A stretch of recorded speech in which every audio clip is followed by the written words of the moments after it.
Hello and welcome everyone to the Fate of the Union podcast, a weekly review of the biggest issues in national politics given from a conservative perspective. The show will also periodically address current true crime cases from across the country. Fate of the Union is hosted by Franklin Joseph, a lawyer and constitutional conservative. If you like what you hear, please hit subscribe and leave a review on iTunes or wherever you get your podcasts. You can also learn more about the show and its host on Twitter at Franklin FOTU. Now, let's talk about the fate of the Union.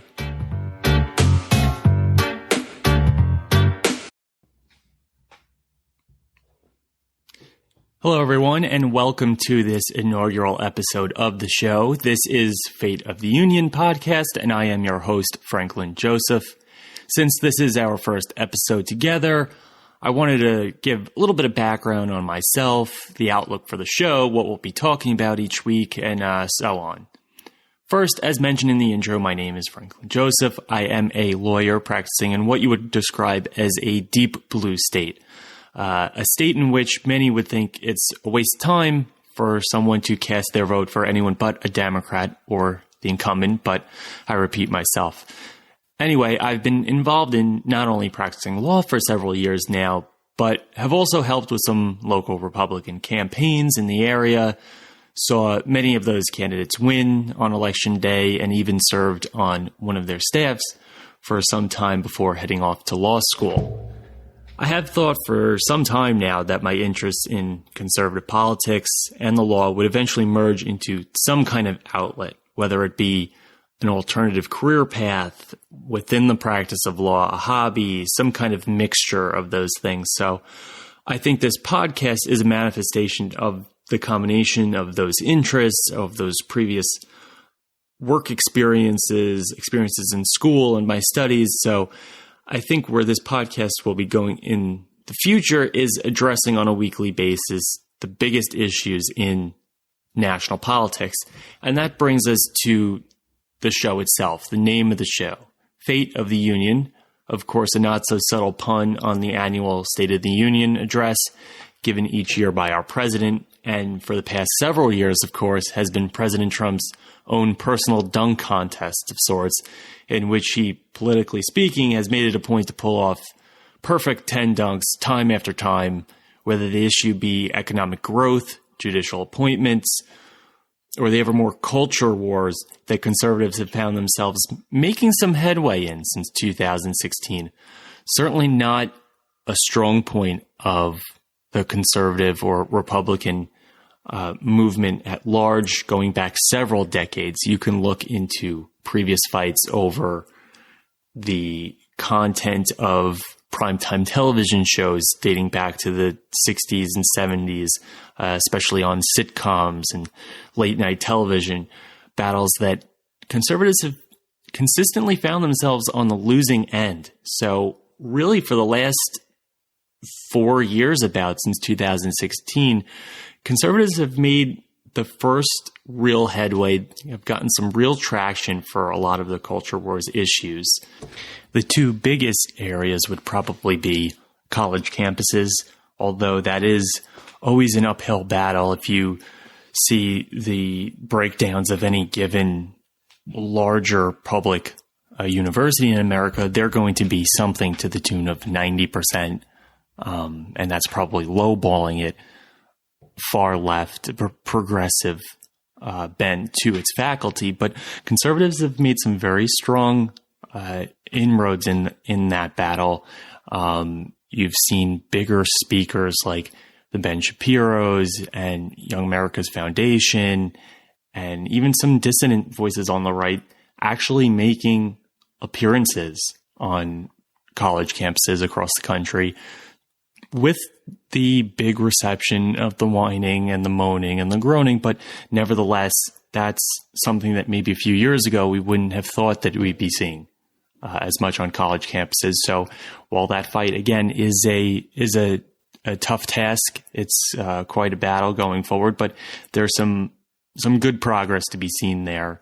And then the other area is probably the distribution of alternative media, whether it be podcasting, YouTubers, And although I'm sure a lot of YouTubers would think that they get quite a bit of pushback from YouTube, if you take even a cursory look at a lot of those terms of service, they're very broadly written purposefully to be applied however they may see fit on the given day. But there has been some significant advancements there with voices on the right and the dissident right that get distribution, get to people's ears.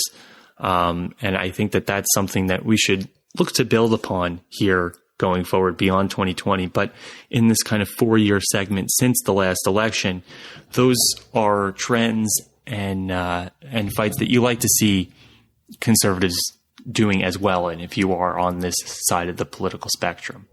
And a lot of these issues will frequently be points of emphasis on this show, whether it be economic growth, the overall state of the U.S. economy, as something that I feel has come into the consciousness more of people than maybe before 2016. And so issues such as job growth, wage rates, and unemployment in the country have become hotbed issues and will be explored on the show going forward.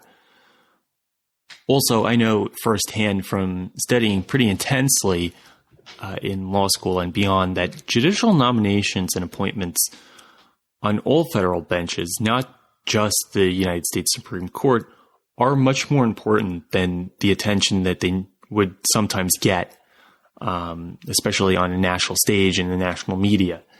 In fact, I've been fortunate enough to publish some work about the Justice Brett Kavanaugh nomination process.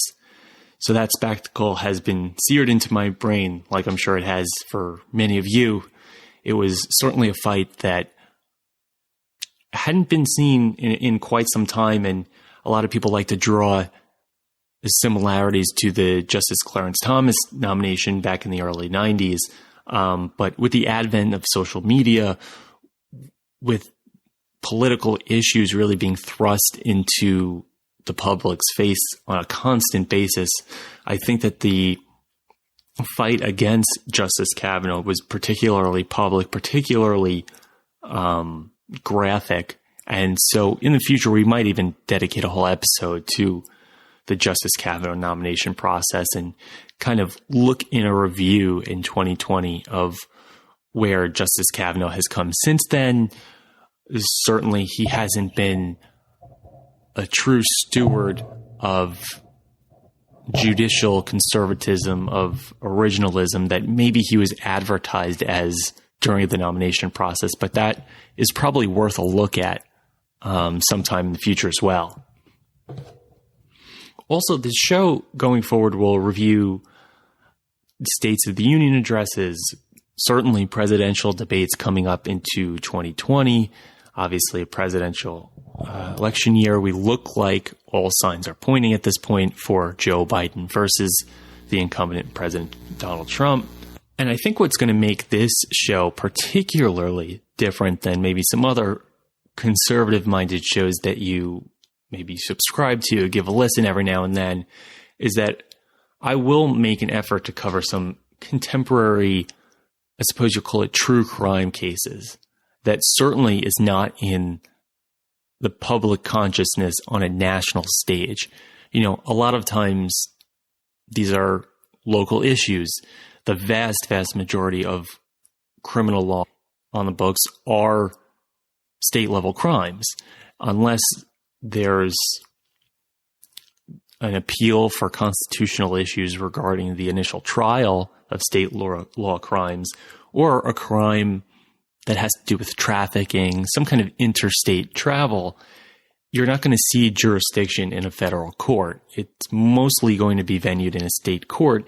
And I think a result of that is that big issues, very controversial cases, and the controversial advocacy that comes with it doesn't get thrust into a national spotlight, even though they may operate as canaries in the coal mine regarding far-left causes as it relates to criminal justice measures and crime in America in general.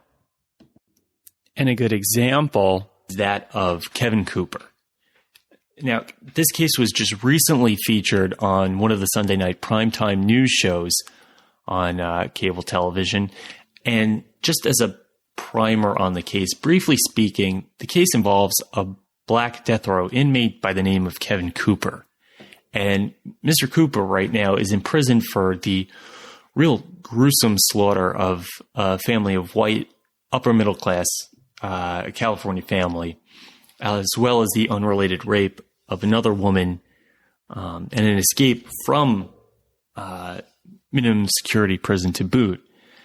Now, the far left, led by the likes of the Young Turks and celebrities such as Kim Kardashian, who you may have heard being thrust into the public spotlight, have attempted to grasp onto really any straws only they see in order to get this serial murderer out of jail. A more comprehensive review of the case will certainly follow. We'll certainly dedicate a whole episode to Kevin Cooper, the real rock-solid case against him that the prosecution had, and a lot of the post-conviction appeals and the post-conviction advocacy, again, from the far progressive left, that really serves to misconstrue and pervert the record of the case in this case. And again, grasp at straws and police misconduct and judicial oversight that there really isn't any evidence to support. And not only that, there is evidence to the contrary to show that there was really painstaking work to put together a chronology or a timeline of this case that led to what, in the overall view of the case, should have been an expected conviction. In the meantime, I would encourage anyone listening to go over to YouTube and give a listen to Atheism is Unstoppable by a guy named Devin Tracy, who a lot of you listeners may be familiar with. He's had a pretty large following on YouTube for a while now. I'm a big fan of his work. He has a very thorough and impressive review of the case and the current issues surrounding it over on his YouTube channel. So go give that a listen. Devin really gives a good chronological view of the case as we stand here in 2020, the arguments and, again, the perversions of the record, of the public record of this case that would serve to set this man free. Although Devin and I would likely only agree on maybe 50% of all high-profile political issues, certainly the First Amendment. I think we overlap quite a bit on issues of crime and race relations. There's no doubt that he produces great videos, and I'm a big fan. And admittedly, in the interest of full disclosure, a patron and a happy patron on Patreon. Now, let's do a little bit of news before we get out of here on our first episode. As of the recording of this date, we are sitting here on the night of March 24th, the year of our Lord 2020. And you are well aware at this point that the country, as well as the world at large, is standing dazed and looking for answers regarding the coronavirus, the Wuhan virus, COVID-19.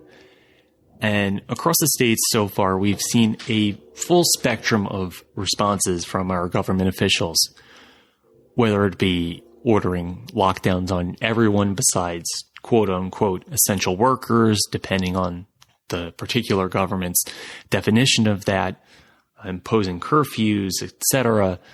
I know that where we live, there's been a shutdown of private businesses with few exceptions for a smattering of workplaces deemed essential.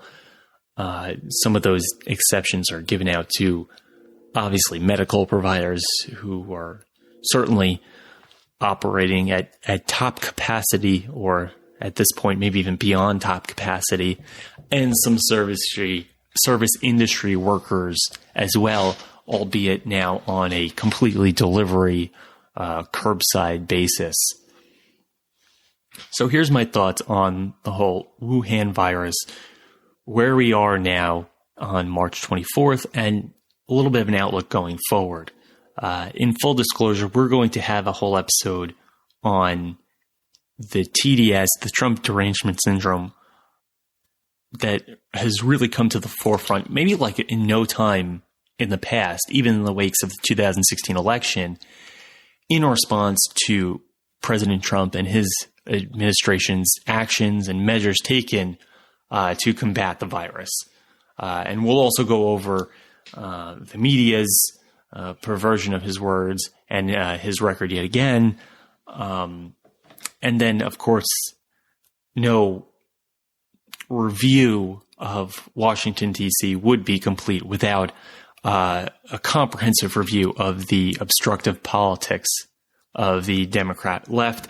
Namely, here we're looking at Chuck Schumer and Nancy Pelosi, as we'll give a little teaser here, but again, will be the subject of a full episode in the coming weeks.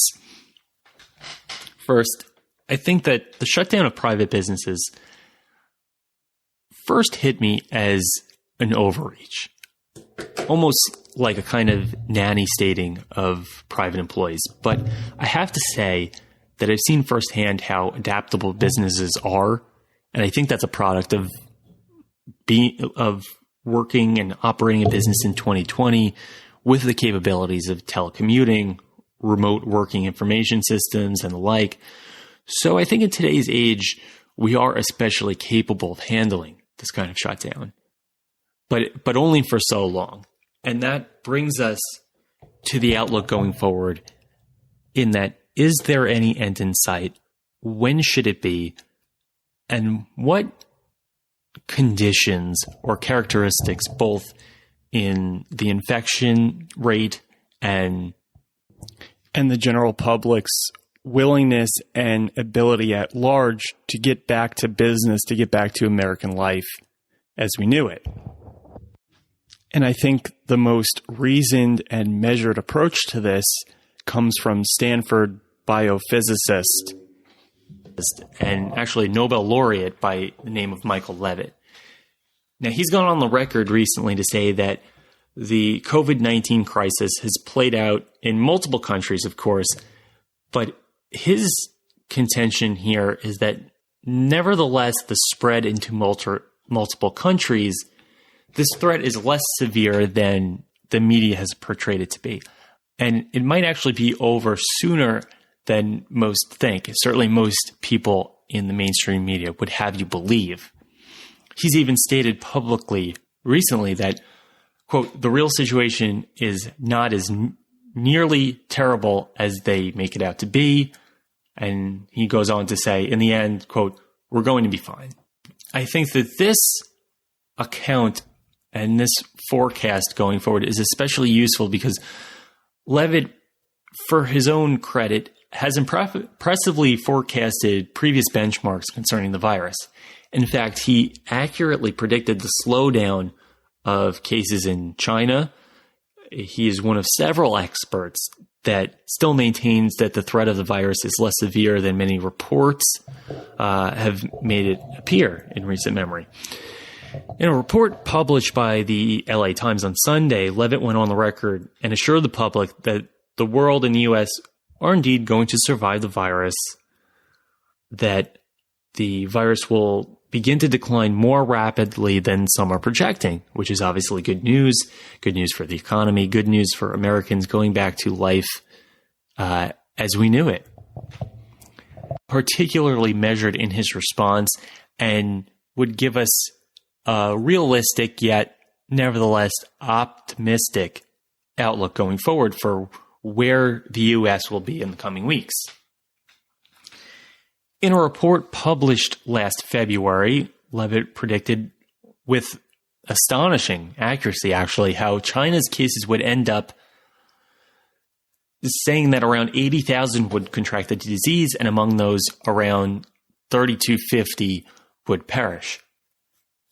The LA Times noted that as of March 16th, China, which has nearly 1.5 billion people, reported a total of just under 80,300 cases and just under 3,250 deaths. He was actually, Levitt actually was only off by 5 deaths.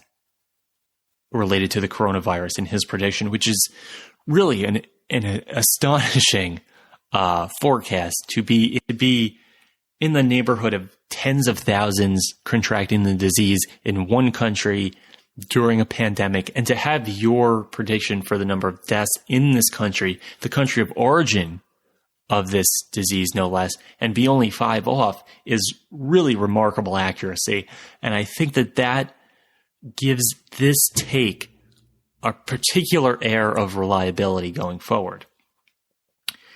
The LA Times goes on to note that Levitt says that after studying data from 78 countries, he's noted a similar pattern.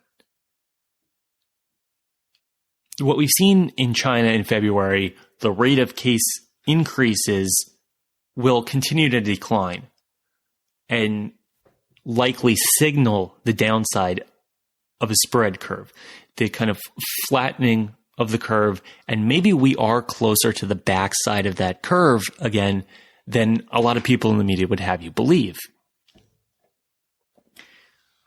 Levitt explained one particularly important metric here for coronavirus forecasting going forward.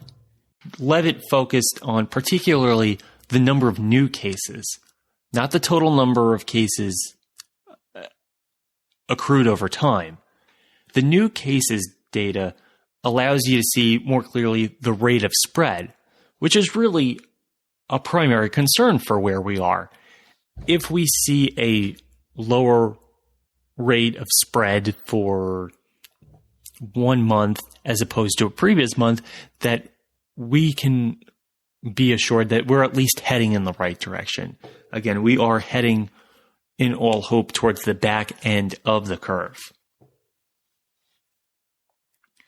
Levitt also stressed that only when the virus is not being detected will it spread exponentially. So the measures that are being implemented now to get the particularly susceptible people tested, to have large swaths of the public practice social distancing, in its aim would serve to prevent that exponential growth.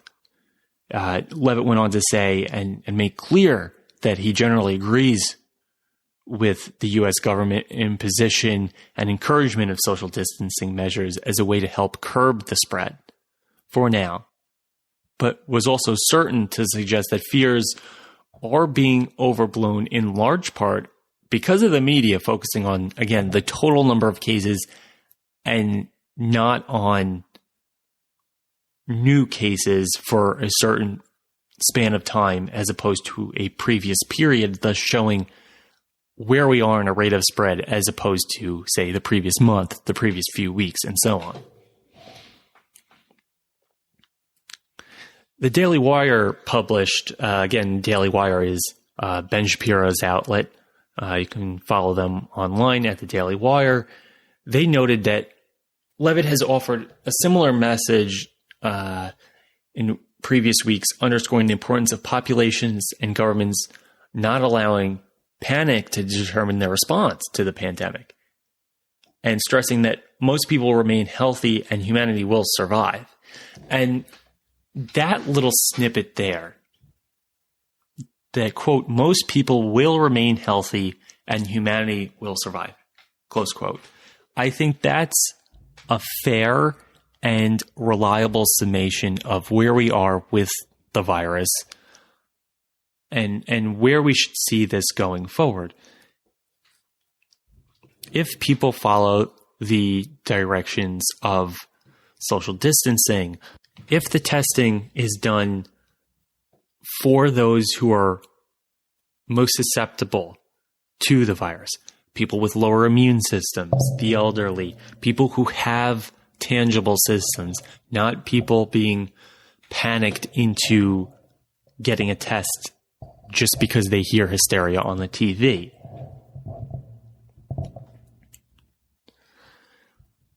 So I agree with and appreciate Levitt's point insofar as it's focused on the healthcare industry.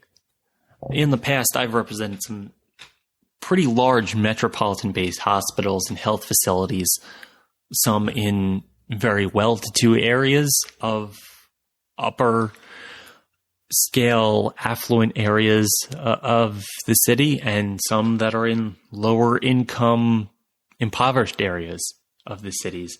And so I can only envision the potential mob scene that this virus could impose on even a normally busy hospital, seeing thousands of patients a day, especially in those inner city facilities.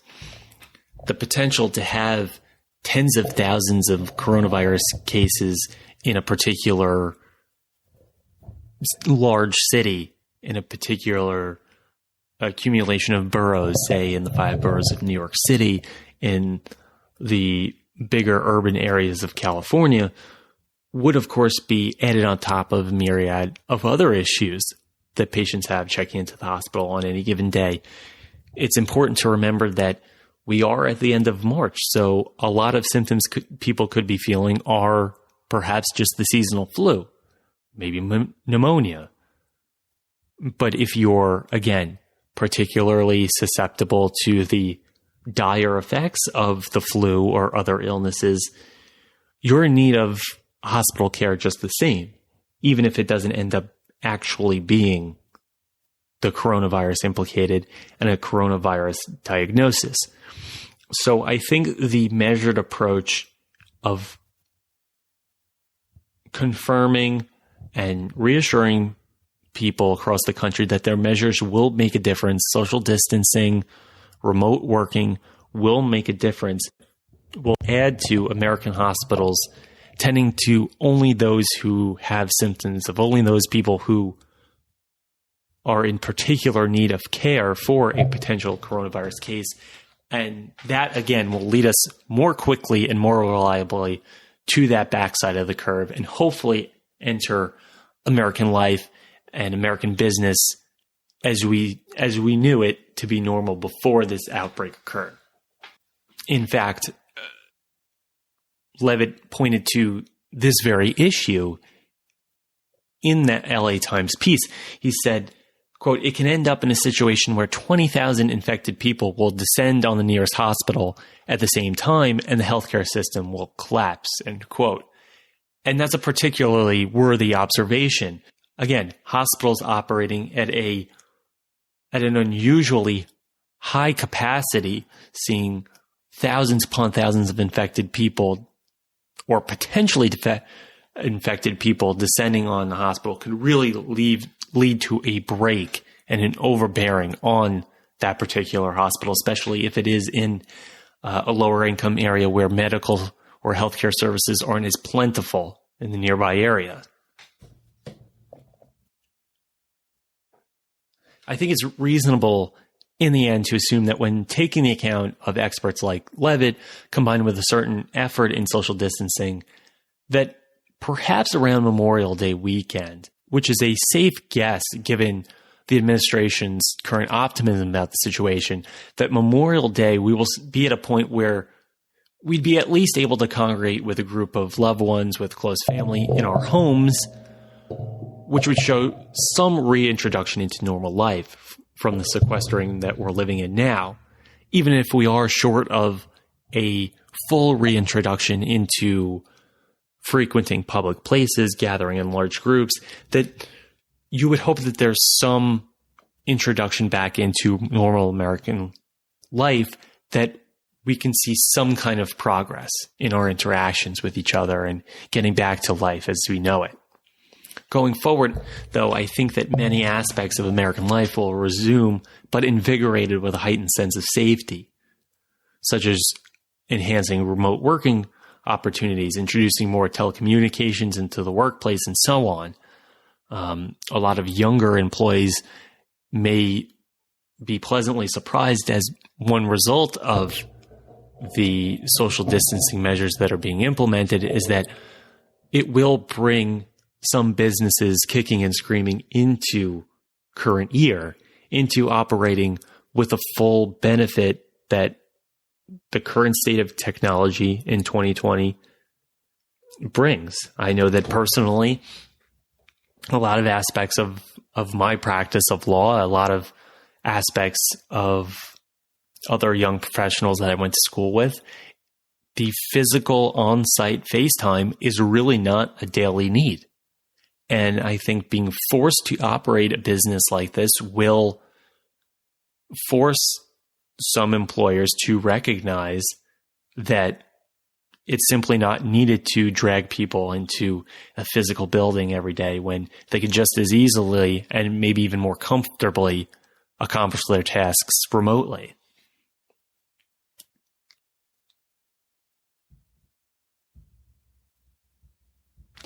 So that is our current state of affairs for the coronavirus, where we see this going forward. And in the future, we're hoping in the next couple weeks to bring 2 particular episodes here related to the coronavirus. Again, as we stated at the open, one will be completely centered around the mainstream media's attention given to the coronavirus, and particularly President Trump and his administration's response to the coronavirus. And second, we will address the ever-present identity politics up in Washington on the Hill, mainly from our old friends Nancy Pelosi and Chuck Schumer, inserting race-based identity politics into really every conceivable provision of a coronavirus bill that really has otherwise gotten pretty broad bipartisan support.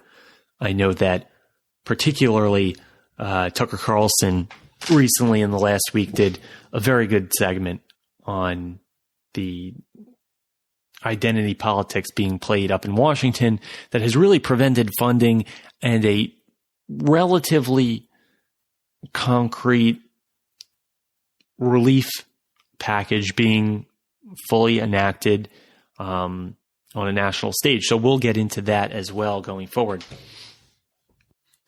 And with that, we will wrap up our first episode of Fate of the Union. I hope you enjoyed the episode. And if you did, please hit subscribe on iTunes or wherever you get your podcasts. You can also find out more about the show and its host on Twitter at Franklin, FOTU, searching Fate of the Union on medium.com. And you can reach us by email at franklinfotu@gmail.com. That's the show for this week, everyone. Thank you again for everyone who's given a listen. We'll meet again next week. Thanks. Bye-bye.